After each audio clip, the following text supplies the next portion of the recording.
I loved the rhythm of those scenes. I loved the sense of, I mean, was that partly improvised? Or?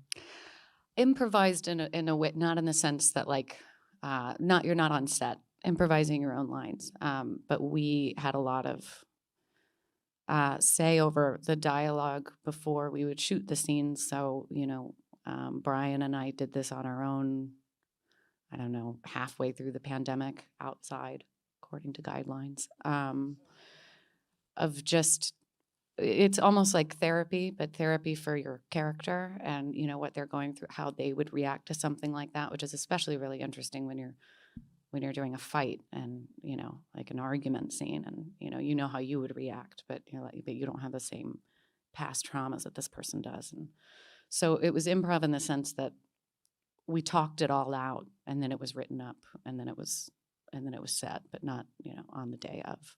But then there were also days where we were like, none of this makes sense, scrap it, okay, let's do it, and then flip it all over again. I've never made a film like that in my life, and I think I would die if I had to do it again.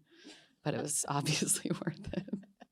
But it struck me, and I mean, this may be a kind of mad theory, but that it has quite a contemporary film feel in that we're also used to sort of Western drama and the kind of rhythms and beats of the way that, and yet you also see that there's films like Drive My Car and Iranian films or whatever, that people are appreciating that there is something extra you can get from that. Yeah, the first thing that I fell in love with in the script, or I guess maybe the original novella, Red, White, and Water, was the melody of it. Was just this slow, melodic rhythm that just brings forward performance, and that's I love making those kind of movies. I love watching those kinds of movies. I also love superhero movies as much as the next person.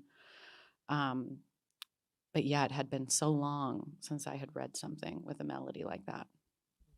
And it has a kind of, apart from an emotional resonance, it has a kind of political resonance as well, without making it explicit. And I think it made me wonder a bit about, the political effect of them. Obviously, you also made Don't Look Up recently, which is And Mother